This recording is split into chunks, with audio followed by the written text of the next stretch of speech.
माता धूमावती और माता पीताम्बरा के पावन चरणों में न्यू जेल भांडे रोड दतिया मध्य प्रदेश में गुरुजी पंडित प्रदीप मिश्रा जी द्वारा पार्थेश्वर शिव महापुराण की 14 अगस्त मतलब 5वें और अंतिम दिन की कथा पूर्ण हो चुकी है। आज की कथा बहुत अधिक रोचक जानकारियों से भरपूर थी, जिसमें गुरुजी ने संतान प्राप्ति और सरकारी नौकरी प्राप्ति के लिए किए जाने वाले बिल्कुल नए उपाय की जानकारी दी है। साथ ही आज गुरुजी ने सावन अधिक मास शिवरात्रि में ऑनलाइन पूजन और अभिषेक से जुड़ी एक रोचक जानकारी दी है। साथ ही गुरुजी ने सभी से 15 अगस्त 2023 सावन अधिक मास में सभी से एक माला मतलब कोई भी फूल की माला या फिर 33 फूलों का दान करने को कहा है। आप गेंदा, गुलाब, बारामासी या फिर कनेर के पुष्पों का भी 33 की संख्या में करके दान कर सकते हैं। आज 14 अगस्त की कथा में गुरुजी पंडित प्रदीप मिश्रा जी ने 11 उपाय पत्र और उपयोगी जानकारी दी है। सभी की जानकारी हम आपको इस वीडियो के माध्यम से दे देंगे। अगर आपने आज की कथा नहीं सुन पाई है तो पूरी कथा का रास्ता तो आपको इस छोटे से वीडियो से प्राप्त होने वाला है। पिछले वीडियो में हमने आपसे एक प्रश्न किया था कि माता महागौरी का वाहन क्या है, तो इसका सही उत्तर है वृषभ। और आज के वीडियो का प्रश्न जो कि इस प्रकार है, आपकी स्क्रीन में भी दिख रहा है, माता लक्ष्मी जी का वाहन क्या है। आपके ऑप्शन इस प्रकार हैं, ए कमल, बी सिंह, सी गरुड़, डी उल्लू। आप इस प्रश्न का उत्तर अभी हमें कमेंट के जरिए भेज सकते हैं। हम इस प्रश्न का उत्तर आपको अगली कथा के पहले दिन के वीडियो में बता देंगे। बढ़ते हैं आज की कथा की पहली विशेष जानकारी की ओर। कथा शुरू होते ही गुरुजी ने कहा, किसी ने हमारा पुराना वीडियो चला दिया और जिसमें उसने कहा कि गुरुजी पंडित प्रदीप मिश्रा जी अधिक मास की जो शिवरात्रि आएगी उसमें भी गुरुजी ऑनलाइन अभिषेक करवाएंगे। तो इस पर आज गुरुजी ने कहा, ना, ऐसा बिल्कुल नहीं है। हम सिर्फ सावन शिवरात्रि का ही पूजन और अभिषेक करवाते हैं। पर आज की तिथि बहुत विशेष है, अच्छी है, तो आप चाहो तो अपने घर पर भोलेनाथ का पूजन कर सकते हैं, अर्चन कर सकते हैं, पार्थिव शिवलिंग का निर्माण भी कर सकते हैं और उसका अभिषेक भी कर सकते हैं। गुरुजी के इस बयान पर आप अपनी राय, अपनी प्रतिक्रिया कमेंट के जरिए अभी हमारे साथ साझा कर सकते हैं। बढ़ते हैं आज की कथा की दूसरी विशेष जानकारी की ओर। गुरुजी ने कहा, सफलता और असफलता दो अलग अलग पहलू हैं। किसी को जीवन में सफलता जल्दी प्राप्त हो जाती है और कुछ असफल हो जाते हैं। तो असफल होने वाले व्यक्ति से असफलता को अपने मन में नहीं रखना है और ऐसा नहीं करना है कि मन में आपने यह बैठा लिया कि अब मैं हमेशा ही असफल होऊंगा। और सफल होने वाले व्यक्ति को अपनी सफलता का कभी भी अहंकार नहीं आना चाहिए और उसका अहंकार मस्तक में ना आ जाए, मस्तक में ना चढ़ जाए, ऐसा बिल्कुल नहीं होना चाहिए। अर्थात गुरुजी यहाँ पर यह कहना चाह रहे हैं कि अगर आप असफल हो रहे हैं तो आपको निराश बिल्कुल नहीं होना चाहिए, बल्कि सफलता प्राप्ति के लिए आपको निरंतर प्रयास करते रहना चाहिए। और अगर आप सफल हो जाएं तो आपके अंदर घमंड या अहंकार बिल्कुल नहीं आना चाहिए। बढ़ते हैं आज की कथा की तीसरी विशेष जानकारी की ओर। गुरुजी ने कहा, कभी बहुत बड़ा रोग आ जाए या फिर कभी बहुत बड़ा आपका एक्सीडेंट हो जाए और आप उससे निकलकर बाहर आ जाओ, सुरक्षित रहो आप, तो आप एक बात समझ जाना कि आपके घर में कोई ऐसा है जो शिव की भक्ति कर रहा है, शिव का पूजन अर्चन कर रहा है, भोलेनाथ के मंदिर में एक लोटा जल अर्पित कर रहा है। बढ़ते हैं आज की कथा की चौथी विशेष जानकारी की ओर। आरती चौरसिया जी, ब्रजेश चौरसिया जी दतिया से ही पत्र लेकर आए, जिसमें उन्होंने लिखा, मेरी सासू माँ को कैंसर हो गया था, 4th स्टेज की कैंसर की बीमारी थी। डॉक्टर ने कहा था अब यह नहीं बच पाएंगी, बचने की बिल्कुल उम्मीद नहीं है। एक बेलपत्र और एक लोटा जल शिवलिंग पर कुंदकेश्वर महादेव का नाम लेते हुए चढ़ाती। भोलेनाथ का स्मरण करते हुए कुंदकेश्वर महादेव का नाम लेते हुए बेलपत्र और जल सासू माँ को दे देती। अगली बार जब हम उनके कीमो के लिए गए तो डॉक्टर ने कह दिया इन्हें कैंसर नहीं है, कैंसर समाप्त हो गया है। उसी का आभार व्यक्त करने में कथा पंडाल में आई हूँ। बढ़ते हैं आज की कथा की पांचवी विशेष जानकारी की ओर। रुचि जी पत्र लेकर आए, जिसमें उन्होंने लिखा, आखिरी दिन की कथा का क्या फल होता है वह कहना चाहूँगी। बाबा से विनती करके गई थी कि मेरा बेटे का नीट का एग्ज़ाम पास हो जाए और आज मेरा बेटा नीट के एग्ज़ाम में पास होकर MBBS की पढ़ाई कर रहा है। उसी का आभार व्यक्त करने में कथा पंडाल में आई हूँ। बढ़ते हैं आज की कथा की छठवीं विशेष जानकारी की ओर।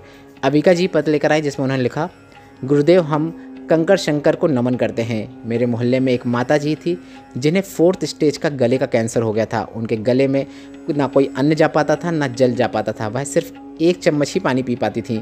वो दिन भर रोती रहती थी। उन्हें देखकर उनके लिए मैं शिव मंदिर जाना शुरू किया। रुद्राक्ष वाला जल शिवलिंग पर चढ़ाकर थोड़ा सा जल प्राप्त कर 1 चम्मच, जो वो 1 चम्मच ही जल पीती थी, वह रुद्राक्ष वाला जल 1 चम्मच उन्हें पिला दिया करती।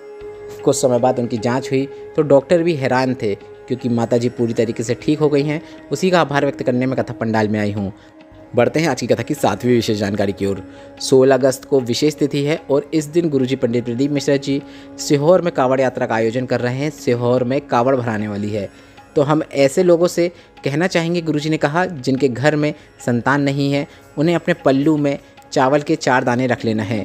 अगर पुरुष हैं तो वे अपने रुमाल में 4 दाने चावल के बांध के रख लें, जिसे उन्हें कावड़ भराने के बाद जब आप शिवलिंग पर जल अर्पित कर देंगे, उसके बाद आपको वे 4 दाने संतान प्राप्ति की कामना करते हुए शिवलिंग पे अर्पित करना होता है। और ऐसे भाई बहन जिनकी नौकरी की तैयारी कर रहे हैं या फिर किसी विशेष एग्ज़ाम या इंटरव्यू की तैयारी कर रहे हैं, गुरुजी ने कहा हम उनसे कहना चाहेंगे आपको एक कनेर का पुष्प शिवलिंग पर अर्पित कर देना है।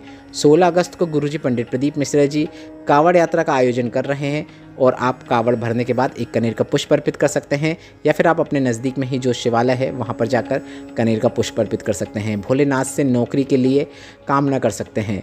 गुरुजी ने बताया सीहोर से सिवना नदी से कावड़ यात्रा शुरू होगी, जो कि 11 किलोमीटर दूर सीहोर कोबरेश्वर धाम की पावन धरा में जाकर पूर्ण होएगी। बढ़ते हैं आज की कथा की 8वीं विशेष जानकारी की ओर। गुरुजी ने बताया शंकर भगवान को जब हम जल चढ़ाकर ला रहे होते हैं तो वह जल साधारण नहीं होता है, क्योंकि भोलेनाथ के सर पर गंगा जी हैं और जब हम वह जल को प्राप्त करते हैं तो हमारा जल भी गंगा जल बन जाता है। बढ़ते हैं आज की कथा की 9वीं जानकारी की ओर। गुरुजी ने कहा अगर आपके पास कितना ही गौरव हो, वैभव हो, कितनी ही बड़ी पदवी हो, तो आपको अपने माता पिता या फिर अपने घर के जो बड़े हैं या फिर अपने गुरुजन के सामने उस वैभव को शून्य रखना चाहिए। उनके सामने अपनी तरक्की या अपने पद का वर्णन नहीं करना चाहिए। अगर आप ऐसा करते हैं तो आप उन्नति की सीढ़ियाँ चढ़ते चले जाते हैं। बढ़ते हैं आज की कथा की 10वीं विशेष जानकारी की ओर। कोमल जी ग्वालियर से पत्र लेकर आए, जिसमें उन्होंने लिखा पत्र के माध्यम से नरोत्तम मिश्रा जी से कहना चाहते हैं कि आप कभी ग्वालियर में गुरुजी पंडित प्रदीप मिश्रा जी को बुलाओ या न बुलाओ, पर आपसे एक निवेदन है, प्रत्येक वर्ष दतिया में गुरुजी को जरूर बुला लिया करें। बढ़ते हैं आज की कथा की 11वीं विशेष जानकारी की ओर। 16 अगस्त को सावन अधिक मास की अमावस्या की विशेष तिथि में कावड़ यात्रा सुबह 9 बजे से शुरू होगी, जिसकी जानकारी गुरुजी ने आज की कथा में दी है।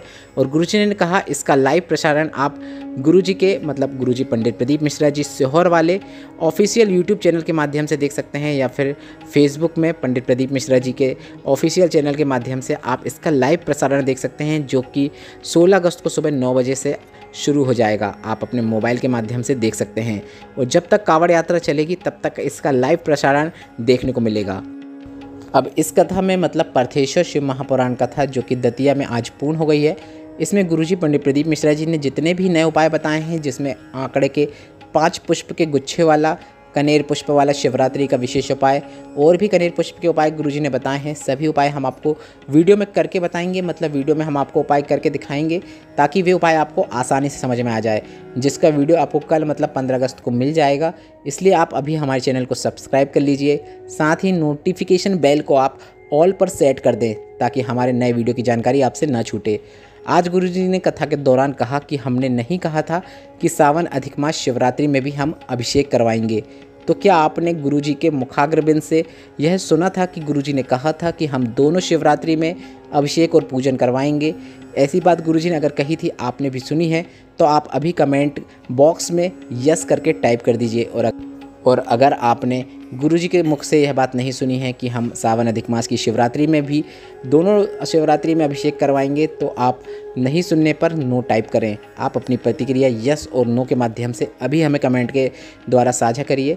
साथ ही आज की कथा से अगर आपको आनंद की प्राप्ति हुई है तो इस वीडियो को लाइक करके कमेंट बॉक्स में हर हर महादेव टाइप करना मत भूलिए। श्री शिवाय नमस्तुभ्यम। हर हर महादेव।